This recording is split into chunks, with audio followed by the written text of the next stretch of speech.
मोड आलेली मटकी घेतली आणि हिचे कच्चे पण निघून जाण्यासाठी कढईत थोडे तेल टाकून घेतले आणि याला थोडं परतून घेतले। यामध्ये हळद आणि थोडे मीठ घालून आता यामध्ये 1 ग्लास पाणी टाकतो आणि याला 5 ते 10 मिनिटे शिजू देते। कांदा, खोबरे, खडे मसाले,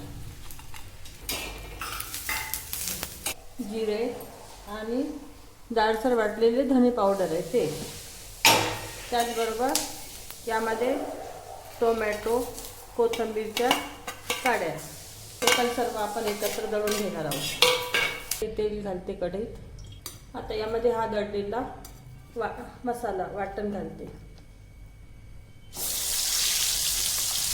लसूण आलं पेस्ट घालत आहे, थोडा कढीपत्ता, पाणी घालते आणि वरून कोथिंबीर। ते कटाला छान उकळी आली आहे। आता त्यामध्ये मिसळ मसाला घालते।